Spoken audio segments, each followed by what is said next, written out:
দরজায় কড়া নাড়ছে ২০২৫ সালের আইপিএল। এই আইপিএল এবার আমাদের অপেক্ষা শুধু ক্রিকেটের উত্তেজনাই নয়, বরং প্রতিটি দলের অধিনায়ককে নিয়েই। দলগুলোর মধ্যে নতুন অধিনায়ক তো আছেনই, আবার কিছু দলে পুরনো নামও রয়েছেন যারা তাদের দলের নেতৃত্ব দিতে প্রস্তুত। কে কোন দলের নেতৃত্বে আসছেন, কাদের হাতে থাকবে দলের ভবিষ্যৎ, আসুন এই ভিডিওতে এক নজরে দেখে নিব এবারের আইপিএলে কোন দলের অধিনায়ক হলেন কে। তাহলে চলুন শুরু করা যাক মূল ভিডিওটি। দেখে নেওয়া যাক এবারের আইপিএলে নেতৃত্ব দিচ্ছেন কারা। গত মৌসুমেও চেন্নাইকে নেতৃত্ব দিয়েছিলেন গায়কোয়াড়। এবারও জাদেজা ধোনিদের নেতৃত্বের ভার গায়কোয়াড়ের কাঁধেই। ২০২৪ সালে গুজরাটের নেতৃত্ব পান গিল। এরপর ভারতের অধিনায়কত্ব করেছেন এই ওপেনার।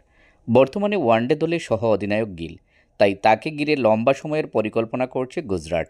অধিনায়কত্ব বদলের প্রশ্নই তাই আসেনি। Kolkata knight Riders.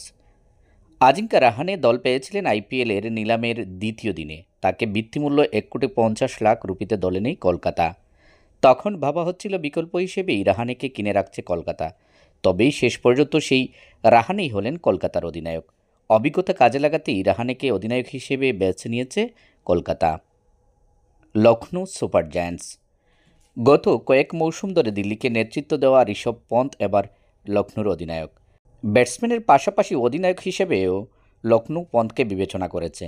সে কারণেই নিলামে পন্থের পেছনে ২৭ কোটি রুপি ঢেলেছে দলটি। দিল্লি ক্যাপিটালস। ঋষভ পন্থের শূন্যস্থান দিল্লিতে পূরণ করেছেন অক্ষর। দিল্লি ক্যাপিটালসের অধিনায়ক হিসেবে গত বছরই অভিষেক হয়েছে অক্ষরের। মন্তর ওভার রেটের কারণে ঋষভ পন্থ এক ম্যাচের নিষেধাজ্ঞায় থাকায় রয়্যাল চ্যালেঞ্জার্স বেঙ্গালুরুর বিপক্ষে দলকে নেতৃত্ব দেন অক্ষর। ৩১ বছর বয়সী এই অলরাউন্ডার এবার স্থায়ীভাবে অধিনায়কের দায়িত্ব পেলেন। মুম্বাই ইন্ডিয়ান্স। গুজরাট থেকে অপ্রকাশিত বড় অঙ্কের চুক্তিতে মুম্বাই হার্দিককে গত মৌসুমে দলে ভিড়িয়েছিল। সে সময় রোহিত শর্মাকে সরিয়ে তার হাতেই নেতৃত্বের ব্যাটন দেওয়া হয়। এবারও মুম্বাইয়ের নেতৃত্বে থাকছেন এই অলরাউন্ডার। তার অধীনেই খেলবেন ভারতের ওয়ানডে ও টেস্ট অধিনায়ক রোহিত, টি-20 অধিনায়ক সূর্যকুমার যাদব। পাঞ্জাব কিংস। প্রীতি জিন্তার পাঞ্জাব কিংসের ভরসার নাম এবার শ্রেয়াস আইয়ার।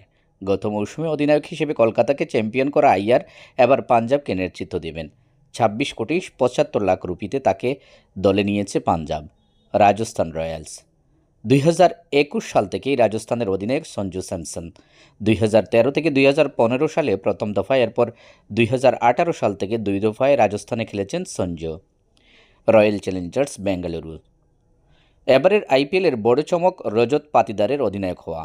পাতিদার ওই অর্থে ভারতের ক্রিকেটে হাই প্রোফাইল কেউ নন। এমন একজনই এবারের আইপিএলে রয়্যাল চ্যালেঞ্জার্স বেঙ্গালুরুর নেতৃত্ব দিবেন। তার অধীনে খেলবেন বিরাট কোহলি, ভুবনেশ্বর কুমার, লিয়াম লিভিংস্টোনরা। সানরাইজার্স হায়দরাবাদ। ২০২৫ আইপিএলে একমাত্র বিদেশি অধিনায়ক কামিন্স। ২০২৩ ওয়ানডে বিশ্বকাপ জেতা এই অধিনায়কের অধীনে গত মৌসুমে ফাইনাল খেলেছিল হায়দরাবাদ। বন্ধুরা, যদি ভিডিওটি ভালো লেগে থাকে তাহলে অবশ্যই লাইক, কমেন্ট এবং শেয়ার করে অন্যদের দেখার সুযোগ করে দিবেন। এবং সেই সাথে একটি অনুরোধ, আপনারা যদি আমাদের চ্যানেলটিতে নতুন হয়ে থাকেন তাহলে অবশ্যই চ্যানেলটি সাবস্ক্রাইব করে পাশে থাকা বেল আইকনটি বাজিয়ে দেবেন। পরিশেষে ভিডিওটি দেখার জন্য আবারও প্রত্যেককে জানাচ্ছি অনেক অনেক ধন্যবাদ এবং কৃতজ্ঞতা।